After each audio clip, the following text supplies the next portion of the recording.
চোরের আতঙ্কে নির্ঘুম রাত কাটাচ্ছে এলাকাবাসীরা। চোরের আতঙ্কে রীতিমতো ভীতস্ত এলাকার সাধারণ মানুষ। চোরের আতঙ্কে নির্ঘুম রাত কাটাচ্ছে এলাকাবাসীরা। চোরের আতঙ্কে রীতিমতো ভীতস্ত এলাকার সাধারণ মানুষজন। এলাকায় সম্প্রতি উপদ্রব পেয়েছে চুরির অভিযোগ। রাত হলেই এলাকা জুড়ে বেড়ে যায় চোরের আনাগোনা। অনেকে আবার ভয়ে পার করছেন নির্ঘুম রাত্রি। চাঞ্চল্যকর ঘটনা পূর্ব বর্ধমান জেলার জামালপুর ব্লকের শেষ প্রান্ত সালালপুর খালের বাঁধ এলাকার বাসিন্দা কর্মসূত্রে একজন গ্রামীণ চিকিৎসক মৃণাল কান্তি রায়। তিনি জানিয়েছেন, বিগত সপ্তাহখানেক যাবৎ আমাদের এলাকার বেশ কিছু জায়গায় চুরি হয়েছে।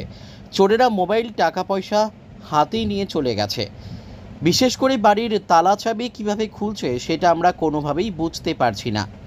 মৃণাল কান্তি বাবু তিনি আরও বলেন, আমি একজন পেশায় গ্রামীণ চিকিৎসক। বিগত কয়েকদিন আগেই রোগী দেখে বাড়ি ফিরি, ফ্রেশ হয়ে ঘুমিয়ে পড়ি। ঘুম ভাঙতেই দেখি বাড়ির তালা চাবি খোলা। কীভাবে তালা চাবি খোলা হলো জানি না। ঘর থেকে দুটো স্মার্ট মোবাইল ফোন সহ 25,000 টাকা নিয়ে চলে যায়। এমনকি মানিব্যাগে থাকা রোগী দেখার ফিজ সেটাও নিয়ে নেয় চোরেরা। জামালপুর থানায় মোবাইল মিসিংয়ের ডায়েরি সহ ঘটনার কথা জানিয়েছেন অভিযোগকারী মৃণাল কান্তি রায়। এলাকার বাসিন্দা পম্পা রায় বলেন, বাড়ি থেকে মোবাইল নিয়ে পালিয়ে যাচ্ছে চোরেরা। বিগত এক সপ্তাহ ধরে চোরেদের আনাগোনা চলছে। পুলিশি নিরাপত্তার দাবি করেছেন সালালপুর ক্যানেল বাঁধ এলাকার গৃহবধূ পম্পা রায়। রাত হলেই আতঙ্কিত এলাকার মানুষজন। এমন পরিস্থিতিতে পুলিশ প্রশাসনকে এগিয়ে আসার আহ্বান জানিয়েছেন এলাকার মানুষজন। ব্যুরো রিপোর্ট, আমাদের টিভি। ঘরে ঢুকে মোবাইল, টাকা পয়সা নিয়ে ঢুকে চুরি করে নিয়ে বেরিয়ে যাচ্ছে। কারা চুরি করছে? চোর। এখন কিন্তু আমরা কতদিন ধরে করছে? এক সপ্তাহ হয়ে গেল। আপনার বাড়িতে চুরি হয়েছে? হ্যাঁ হয়েছে। কি চুরি গেছে? মোবাইল আর টাকা। এটা জায়গাটা কোথায়? আমার ঘরের মধ্যে। কি চাইছেন এখন? পুলিশ প্রশাসন হ্যাঁ, আছে? পুলিশ প্রশাসন দিক আমাদের এখানে, আমরা ঘুমাতে পারছি না। আচ্ছা, গ্রামে কি পুলিশ প্রশাসন সন্ধ্যেবেলা থাকে যাতে, সেটা চাইছেন? হ্যাঁ, সেটাই চাইছি।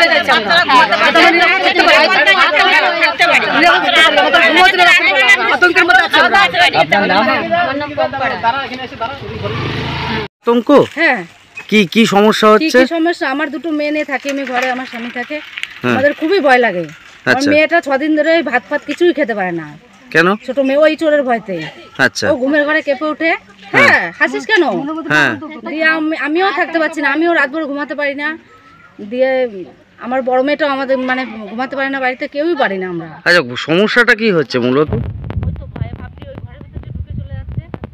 এই ঘরে আসছে, ইয়ে করছে, কি করবে? বড় মেয়ে নিয়ে থাকি, তালা ভেঙে চলে যাচ্ছে ঘরের ভিতরে।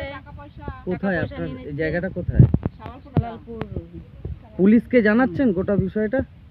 হ্যাঁ, জানে তো পুলিশ, সিভিল পুলিশদেরও তো বলেছিল। আচ্ছা, এখন কি অবস্থা? একই সমস্যা? একই সমস্যা। গ্রামে কি পাহারা চলছে নাকি? হ্যাঁ। আপনার নাম? আমার নাম সুজাতা বারোই। সমস্যা কি হচ্ছে আপনাদের গ্রামে? সমস্যা হচ্ছে ইলেকশন ভোটের এক সপ্তাহ আগে হঠাৎ এক রাত্রে চুরি হলো।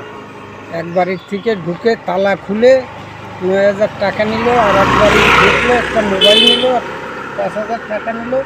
আর ওই ডাক্তারের বাড়ি ঢুকে দুটো মোবাইল আর টাকা কত নিয়েছে জানি না, গ্রিলের তালা খুলে এইভাবে চুরি হলো।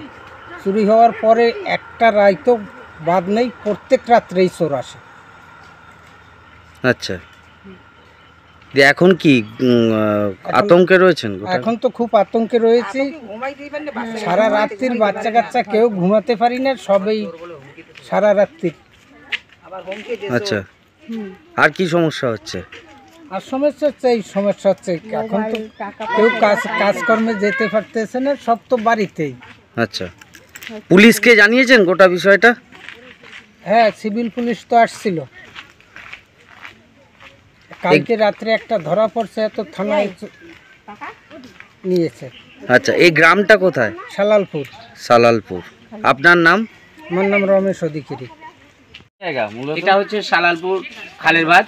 আচ্ছা, জামালপুর জামালপুরের একেবারে আমরা শেষ আপনার প্রান্তে। শেষ প্রান্তের দিকে আছি। আচ্ছা, এই কি হচ্ছে, ঘটনাটা কি ঘটছে? ঘটনাটা বেশ সপ্তাহখানেক ধরে এদিক ওদিকে চুরি হচ্ছে মানে মোবাইল, টাকা পয়সা এরকম ইন্ধনে নিয়ে চলে যাচ্ছে।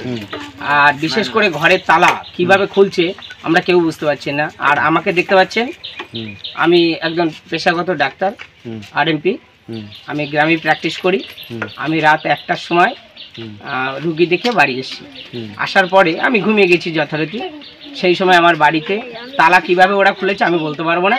তালা খুলে ঘরগুলো থেকে সার্চ করে 2টো মোবাইল ফোন নিয়েছে স্মার্টের, আর কিছু টাকা নিয়ে গেছে। টাকাটা যদি পরিমাণটা বলি, আমার ঘর থেকে প্রায় 25,000 টাকার মতো, প্লাস আমি রাত্রেবেলা যে রুগী দেখেছি সেটাও মানিব্যাগ থেকে নিয়েছি। আর পুলিশে অভিযোগ দায় করেন? আমি গিয়েছিলাম জামালপুর থানায়, তো এই মুহূর্তে আমার সঙ্গে আর কেউ যায়নি। আমি তখন একাই গিয়েছিলাম, ওনাকে বললাম যে এই ব্যাপার। উনি আমাকে বললেন আপনি একটা মোবাইল মিসিং ডায়েরি করুন। আমি মোবাইল মিসিং ডায়েরি করে এসেছি। করার পরে আমার যে ফোনটা চালু ছিল সেই ফোনটা থেকে ফোন আসছিল। আমি আমার ওই সিমটাই আবার তুলেছি এবং কিছু ছেলের নামও পাওয়া যাচ্ছে যে যাদের সঙ্গে ওরা কন্ট্যাক্ট করছিল। তো তারা ঠিকানা সঠিক দিচ্ছে না, কেউ বলছে দমদম, কেউ বলছে ডানকুনি, মানে একটু যারা ওই নেশা পেশা করে এই ধরনের মতো। গোটা বিষয়টা চুরি যাওয়া নিয়ে বা গ্রামে চুরি হচ্ছে, হ্যাঁ, একটা আতঙ্কে আছি। মানে হ্যাঁ, অভিযোগ করেছিলেন না, এই বিষয়ে আমরা থানাকে, আমাদের লোকাল সিভিককে জানানো হয়েছে, কিন্তু আমরা মানে সমষ্টিগতভাবে কোনো কমপ্লেন এখনো করি না। সেইটাই হচ্ছে আমাদের একটা গাফিলতি, কারণ কি আমরা আতঙ্কে আছি যে ভোটের মুখে, বিশেষ করে ভোটের মুখে বলে আমরা কমপ্লেনটা ওইভাবে জানাতে পারিনি। আর গতকালও একটা এই ঘটনা ঘটেছে যেটা আমরা পারিনি জানাতে। আজকে ভাবছি গ্রামের সবাই গিয়ে একটা কমপ্লেন জানাবো থানাতে যে এই ব্যাপার, আমরা আতঙ্কে ঘুমাতে পারছি না। আমার মিসেস এসে গেছে, মিসেসের সঙ্গে একটু কথা বলুন। আপনার নাম? আমার নাম মৃণাল কান্তি রায়।